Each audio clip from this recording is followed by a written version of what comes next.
कैसे हो मेरे प्यारे होनहार बच्चों। मैं एक बार फिर से सभी का वेलकम करता हूं और आज हम लेके आए हैं आपके लिए molecular formula and empirical formula. तो क्या होता है, तो सबसे पहले लिख लीजिए मॉलिक्यूलर फार्मूला क्या होता है। It represent actual number of atoms present in one molecule of a compound. और एम्पिरिकल फार्मूला में लिख लीजिए it represent simplest whole number ratio of atoms present in one molecule of a compound.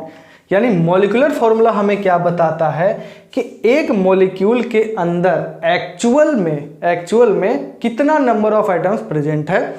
और empirical formula हमें क्या बताता है, उन्हीं एटम्स का सिंपलेस्ट होल नंबर रेशियो बताएगा। अब अपनी बातों को हम एग्जाम्पल से और क्लेरिफाई करते हैं। आइए 2-3 एग्जाम्पल के माध्यम से हम इसको और क्लेरिफाई करते हैं कि आखिर में मॉलिक्यूलर फार्मूला और एम्पिरिकल फार्मूला क्या होता है। तो देखिए, सबसे पहले हम एग्जांपल ले रहे हैं हाइड्रोजन पेरोक्साइड का, यानी H2O2। ये हमारा हाइड्रोजन पेरोक्साइड का एक मॉलिक्यूल है। ये हाइड्रोजन पेरोक्साइड का मॉलिक्यूलर फार्मूला है। क्यों मॉलिक्यूलर फार्मूला है? क्योंकि ये हमें एक्चुअल में बता रहा है, ये फार्मूला हमें एक्चुअल में बता रहा है कि एक मॉलिक्यूल के अंदर, एक हाइड्रोजन पेरोक्साइड मॉलिक्यूल के अंदर 2 ठो हाइड्रोजन एटम है और 2 ठो ऑक्सीजन एटम है। यानी ये एक्चुअल में हमें बता रहा है कि कितना नंबर ऑफ एटम्स प्रेजेंट है एक मॉलिक्यूल के अंदर। जितने भी तरह के एटम्स हो सबकी संख्या एक्चुअल में बता रहा है। तो ये हो गया उसका मॉलिक्यूलर फार्मूला। अब अगर हम इसको सिंपलेस्ट होल नंबर में लिखना चाहें, ये जो नंबर है 2 और 2, अगर हम इसको सिंपलेस्ट होल नंबर में लिखना चाहें तो हमें क्या करना पड़ेगा भाई, 2 से दोनों को डिवाइड कर दो, यानी H1O1। ये क्या हो जाएगा हमारा, ये हो जाएगा हमारा एम्पिरिकल फार्मूला। ठीक है, अब इससे छोटा तो हो नहीं सकता, होल नंबर हमें लिखना है तो 1 अब 1 को लिखो चाहे मत लिखो, ये अंडरस्टूड है कि 1 है। तो ये हो गया हमारा एम्पिरिकल फार्मूला। ठीक है, अगला एग्जांपल हम लेते हैं इथेन का, C2H6। ये हमारा इथेन का एक मॉलिक्यूल है और यही उसका मॉलिक्यूलर फार्मूला है। क्यों? क्योंकि ये हमें एक्चुअल में बता रहा है कि एक इथेन मॉलिक्यूल के अंदर 2 ठो कार्बन एटम है और 6 ठो हाइड्रोजन एटम है। This is the actual formula, so it is called its molecular formula.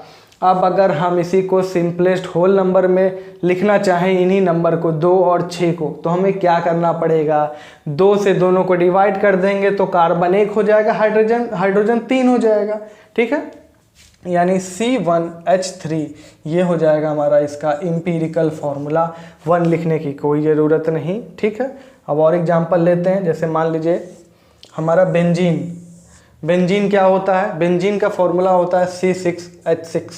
ये हमारा इसका मॉलिक्यूलर फार्मूला होगा, क्योंकि ये एक्चुअल में बता रहा है कि एक ठो बेंजीन के मॉलिक्यूल में 6 ठो कार्बन एटम है और 6 ठो हाइड्रोजन एटम है। अब इसी को हम अगर डिवाइड कर दें 6 से, ये अगर हम इसको सिंपलेस्ट होल नंबर में लिखना चाहें तो हमें क्या करना पड़ेगा, ये जो 6 और 6 लिखा हुआ है इसी को हमको सिंपलेस्ट में फॉर्म में लिखना है। कैसे लिखेंगे, तो दोनों को 6 से डिवाइड कर दो तो C1H1 यही हो जाएगा हमारा एम्पिरिकल फार्मूला। 1 लिखने की कोई ज़रूरत नहीं है। ठीक है, एक और एग्जांपल ले लेते हैं। जैसे मान लीजिए ग्लूकोज का मॉलिक्यूल हमारा होता है, उसका फार्मूला होता है C6H12O6।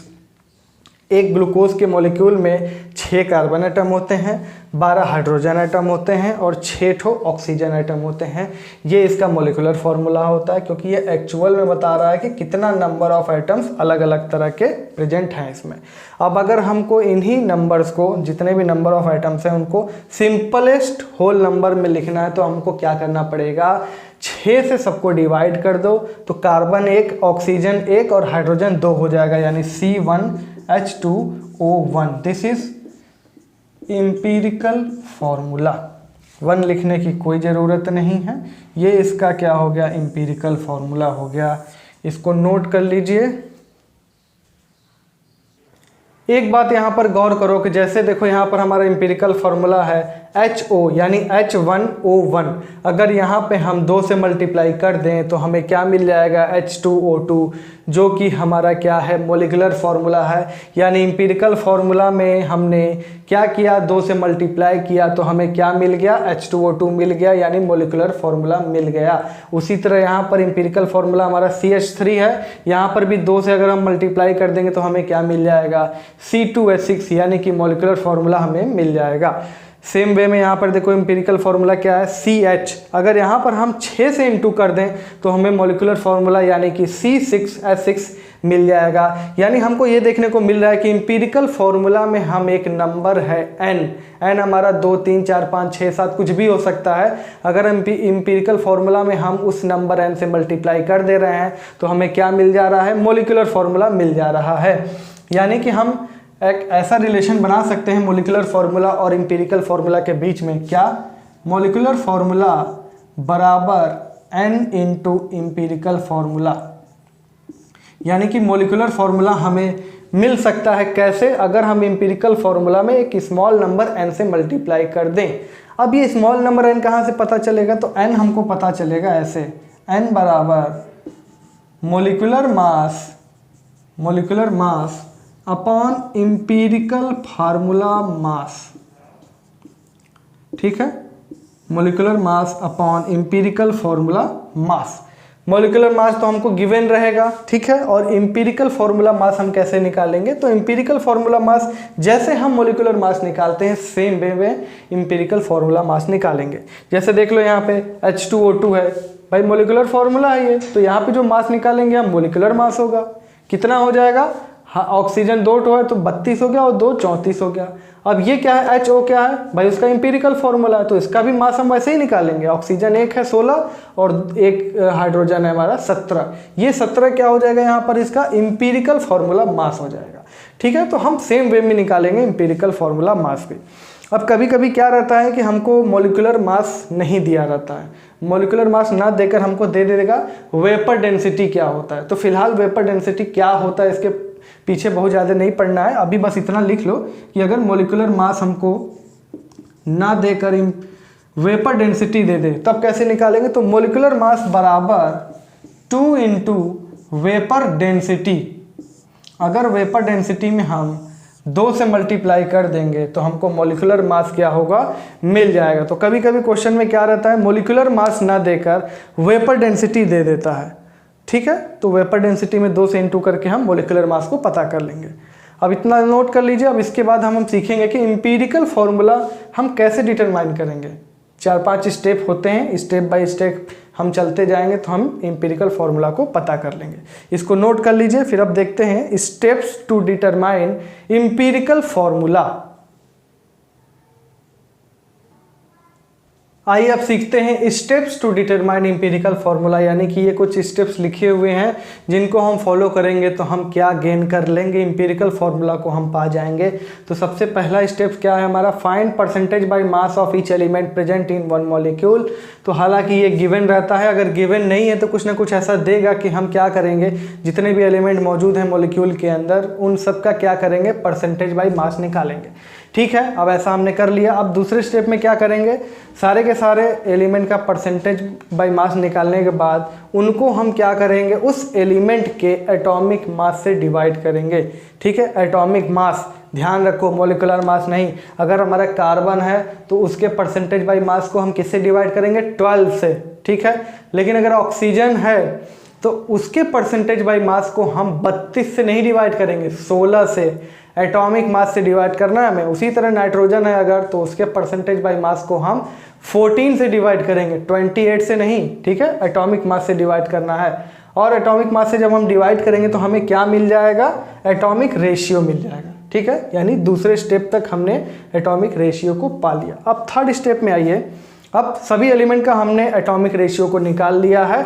अब क्या करेंगे, हम उनमें से देखेंगे कि सबसे कम वैल्यू क्या है एटॉमिक रेशियो का, उसी minimum value of atomic ratio से क्या करेंगे, सभी का एटॉमिक रेशियो को हम क्या करेंगे, डिवाइड कर देंगे। ठीक है, डिवाइड कर देंगे तो हमें क्या मिल जाएगा, सिंपलेस्ट रेशियो मिल जाएगा। अब मान लो जैसे सिंपलेस्ट, मान लो ए और बी है, अब ये सिंपलेस्ट रेशियो मान लो मिल गया A2B3, तो ये तो ठीक है, होल नंबर में यही हमारा क्या हो जाएगा, एम्पिरिकल फॉर्मूला, यानी 3 स्टेप तक बात खत्म हो गई। लेकिन in case of fractional simplest ratio, अगर मान लो हमारा फ्रैक्शनल आ रहा है कुछ, जैसे मान लो ये मान लो A3/2 आ रहा है और B3 आ रहा है, तब ये क्या, ये तो फ्रैक्शनल हो गया ना, इसको भी हमको क्या करना है, तब हमको क्या करना पड़ेगा, अगर हमारा फ्रैक्शनल सिंपलेस्ट रेशियो आएगा तो multiply with suitable number to get nearest whole number, यानी हमको क्या करना है, इसका डिनोमिनेटर का 2 खत्म करना है। तो हम क्या करें, यहाँ पर 2 खत्म करने के लिए यहाँ इसमें 2 से इंटू करना पड़ेगा, और अगर यहाँ 2 से इंटू कर रहे हो तो यहाँ भी 2 से इंटू करोगे तो क्या मिल जाएगा हमको, ये 2 से 2 तो खत्म हो गया, A3B6 ये हमको मिल गया, ये हमको मिल गया। अगर फ्रैक्शनल आता है तो हम सुइटेबल नंबर एक देखेंगे, उससे मल्टीप्लाई करके हम क्या प्राप्त कर लेंगे, एम्पिरिकल फॉर्मूला को प्राप्त कर लेंगे। ठीक है, इस सारे स्टेप्स को नोट कर लीजिए। अब जैसे जैसे क्वेश्चन आते जाएंगे वैसे वैसे और क्लियरिटी होती जाएगी, नोट कर लो। हो गया ये, चलिए अब सवाल देखते हैं। तो जैसे जैसे सवाल करते जाएंगे चीज़ें और अच्छे से समझ में आने लगेंगी, कैसे स्टेप्स को हमको फॉलो करना है, कैसे क्वेश्चन को सॉल्व करना है।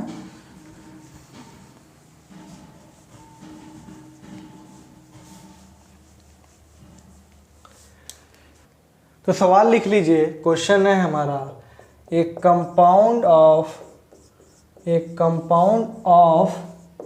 x एंड y, और जिसमें हमको दे दिया है कि x का परसेंटेज बाई मास कितना है 75.8% और y का परसेंटेज बाई मास दिया है 100 में से घटा लो, नहीं तो गिवन तो रहेगा ही, नहीं गिवन रहेगा तो 100 में से घटा लो, भाई x और y से ही तो बना। और हमको दे दिया है एटॉमिक मासेस, भाई एटॉमिक मास तो देगा क्योंकि हमें पता नहीं कि कौन सा एटम है। Atomic masses of x and y are, और अगर एटम पता रहेंगे तब नहीं देगा एटॉमिक मास, हमें याद करना पड़ेगा उसको। ठीक है, कितना दिया हुआ है, तो ये है हमारा 24 एंड 16। ठीक है, एटॉमिक मासेस दिया हुआ है, x का कितना 24 और y का कितना 16। अब देखिए हम इसको सॉल्व कैसे करते हैं। तो सॉल्व करने के लिए हम क्या करेंगे, एक बॉक्स बनाएंगे। सबसे पहले देखिए बॉक्स कैसे बनाएंगे।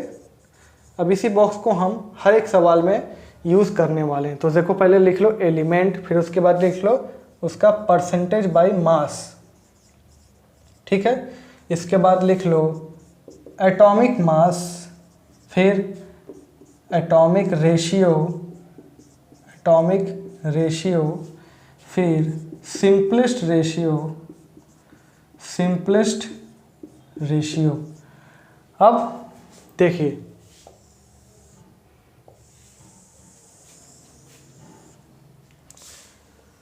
ये बॉक्स मैं हर एक क्वेश्चन में यूज करूंगा।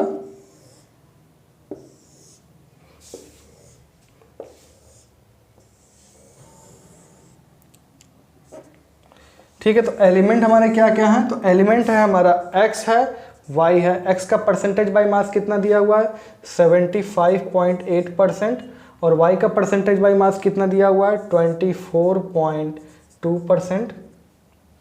ठीक है, और एटॉमिक मास कितना है x का हमारा, तो x का एटॉमिक मास है 24 और y का एटॉमिक मास कितना है 16। अब देखो एटॉमिक रेशियो पता करना है, कैसे पता करेंगे, तो परसेंटेज बाय मास अपॉन उसका क्या करो एटॉमिक मास से डिवाइड कर दो, यानी 75.8 अपॉन 24 यानी 75.8 अपॉन 24, और ये करीब करीब आएगा 3.1 ही। ठीक है, और 24.2 अपॉन 16, तो ये भी कितना आएगा, ये भी करीब करीब 1.5 आएगा। अब एक काम करो, अब ये एटॉमिक रेशियो हमने निकाल लिया किसका, x का भी y का भी।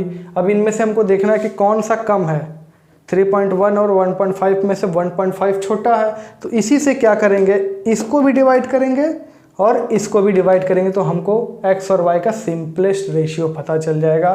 तो 3.1 को अगर 1.5 से डिवाइड करेंगे तो ये कितना आएगा, ये वैल्यू आएगा 2।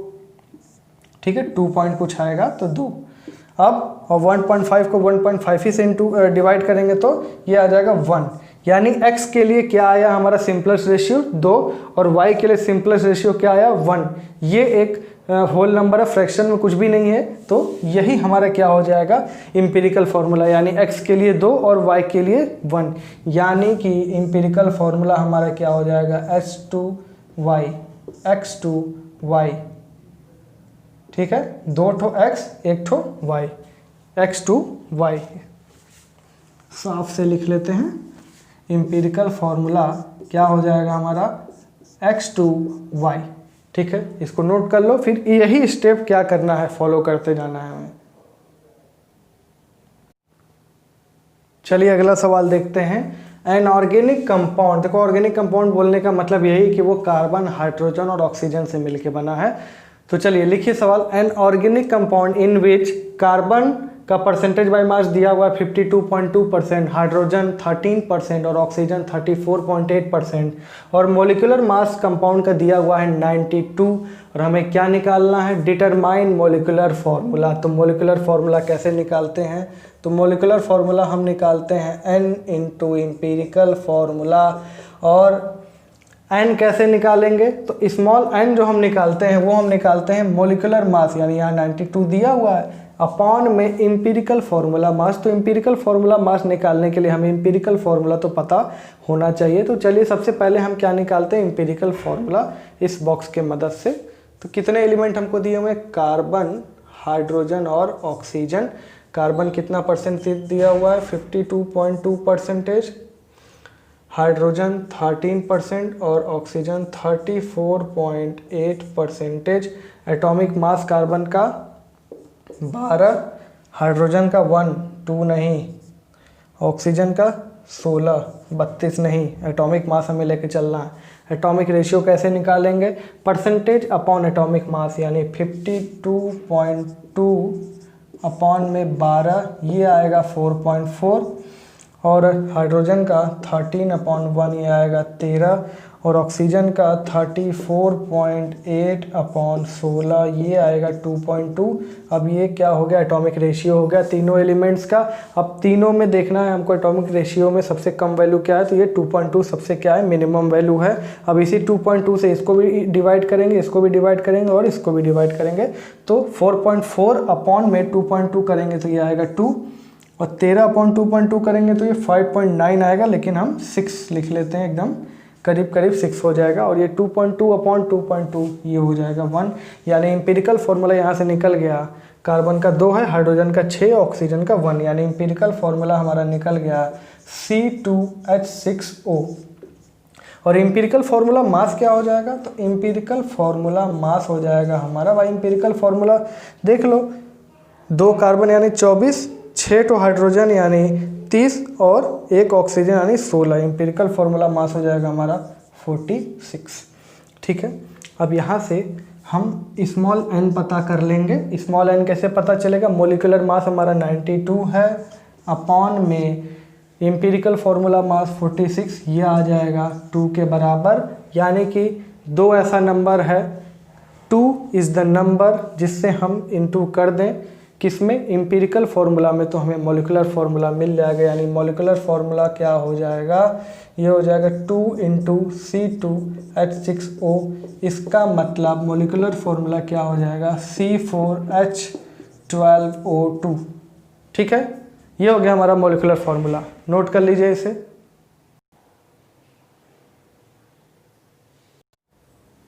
हो गया ये। चलिए अगले सवाल पे चलते हैं, बॉक्स को ऐसे ही रहने देते हैं और बॉक्स में का डाटा तो मिटाना ही पड़ेगा हमें।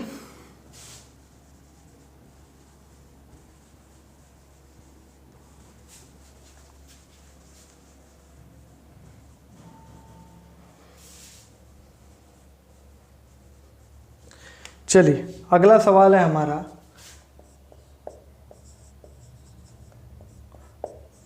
a compound of x and y, जिसमें x का परसेंटेज बाई मास वही पहले की तरह 75.8% और y का 24.2%, ठीक है। और हमको दिया क्या है, atomic masses of x and y are 75 and 16, 75 और 16 दिया हुआ है हमको एटॉमिक मास। यहाँ पर 2 एलिमेंट हैं, तो 2 एलिमेंट के लिए हम जगह छोड़ते हैं। ठीक है, 2 एलिमेंट हैं हमारे x और y। तो चलिए लिख लेते हैं, एलिमेंट हमारा x है, y है। x का परसेंटेज कितना दिया हुआ है 75.8 और y का परसेंटेज दिया हुआ है 24.2। अब परसेंटेज यहाँ पे एटॉमिक मास कितना दिया हुआ है x का 75 और y का 16। परसेंटेज अपॉन एटॉमिक मास यानी 75.8 अपॉन 75 यानी 75.8 अपॉन 75, ये तो भाई 1 ही आएगा। ठीक है, ये 1 आएगा। और 24.2 अपॉन 16 ये आएगा हमारा 1.5। अब यहाँ पर सिंपलेस्ट रेशियो कैसे निकालेंगे हम? तो सिंपलेस्ट रेशियो निकालने के लिए हमको दोनों में देखना पड़ेगा छोटा वैल्यू क्या है। तो छोटा वैल्यू देखो 1 है, 1 से हम क्या करेंगे 1 को भी डिवाइड करेंगे, 1.5 को भी डिवाइड करेंगे, तो कितना आ जाएगा? यहाँ तो 1 आएगा, यहाँ पर कितना आएगा? ये आएगा 1.5, यानी कि ये आएगा 3/2। देखो फ्रैक्शनल आ गया, यानी कि x के लिए 1 आया, यानी एम्पिरिकल फॉर्मूला हमारा क्या हो जाएगा? एम्पिरिकल फॉर्मूला हो जाएगा हमारा x 1 और y 3/2। फ्रैक्शनल में हम नहीं लिखेंगे, हमको क्या करना है, ये डिनोमिनेटर ख़त्म करना है। तो डिनोमिनेटर ख़त्म करने के लिए हम क्या करेंगे, यहाँ 2 से इंटू करेंगे ताकि यहाँ से डिनोमिनेटर में जो 2 है वो ख़त्म हो जाए, और 2 से यहाँ पर भी इंटू करेंगे। इसका मतलब एम्पिरिकल फॉर्मूला हमारा क्या बन जाएगा? x2 y3। एम्पिरिकल फॉर्मूला हो गया हमारा x2 y3। ठीक है, नोट कर लीजिए इसको। आइए आज का आखिरी सवाल देखते हैं। A hydrocarbon contains 80% carbon by mass और vapour density of hydrocarbon is 30। हमसे पूछ क्या रहा है, मोलिकुलर फॉर्मूला क्या होगा कंपाउंड का, और ऑप्शन दिए हुए हैं। तो देखो 80% अगर कार्बन बाय मास है तो रेस्ट क्या होगा? रेस्ट 20% किसका होगा? हाइड्रोजन का होगा, क्योंकि हाइड्रोकार्बन किससे बना होता है? कार्बन और दूसरा हाइड्रोजन। तो अगर 80% कार्बन है तो 20% जो बचा हुआ वो किसका होगा? हाइड्रोजन का होगा। अब इस बार वेपर डेंसिटी दिया हुआ हाइड्रोकार्बन का 30 और वेपर डेंसिटी दिया हुआ है, तो हम मॉलिक्यूलर मास निकाल लेंगे। कैसे? 2 इंटू वेपर डेंसिटी से, यानी कि 2 इंटू 30, यानी कि मॉलिक्यूलर मास कितना होगा हमारा? 60 होगा। ठीक है, मॉलिक्यूलर मास हमारा 60 हो गया। अब देखिए कैसे हम निकालेंगे। सबसे पहले हम एम्पिरिकल फार्मूला निकालते हैं, क्योंकि एम्पिरिकल फार्मूला पता रहेगा तभी हमें एम्पिरिकल फार्मूला मास भी पता रहेगा, तभी हम स्मॉल n को पता कर पाएंगे। तो सबसे पहले एलिमेंट कौन कौन से हमारे? Carbon, hydrogen. कार्बन का परसेंटेज 80, हाइड्रोजन का परसेंटेज 20। अब ये क्या करेंगे, इसको एटॉमिक मास इसका कितना है? 12, हाइड्रोजन का 1। 80/12, 80/12 ये करीब आ जाएगा 6.66, और 20/1 ये आएगा 20। अब इसमें कौन छोटा? 6.66, और 20 में छोटा कौन? 6.66। 6.66 से इसको भी डिवाइड करेंगे, इसको भी डिवाइड करेंगे, यानी ये आ जाएगा 1, और ये आ जाएगा 20/6.66, ये आ जाएगा 3। यानी कि एम्पिरिकल फॉर्मूला हमको मिल जाएगा क्या? एम्पिरिकल फॉर्मूला हमको मिलेगा C का 1, हाइड्रोजन का 3, यानी CH3। और एम्पिरिकल फॉर्मूला मास क्या हो जाएगा? तो 1 कार्बन है यानी 12, और 3 हाइड्रोजन है हमारे यानी 15। एम्पिरिकल फॉर्मूला मास हो जाएगा 15। अब एम्पिरिकल फॉर्मूला मास आ गया तो हम स्मॉल n पता कर लेंगे, molecular mass upon empirical formula mass. Molecular mass हमने निकाल लिया था पहले ही वेपर डेंसिटी की मदद से, 60/15, 60/15, ये आ जाएगा 4। ये आ गया 4। अब 4 को हम क्या करें? एम्पिरिकल फॉर्मूला में मल्टीप्लाई कर दे, यानी मोलिकुलर फॉर्मूला हो जाएगा हमारा 4 इंटू CH3, यानी कि C4H12। ये हो गया हमारा molecular formula. C option is correct. ठीक है, this is molecular formula. Note कर लो इसे।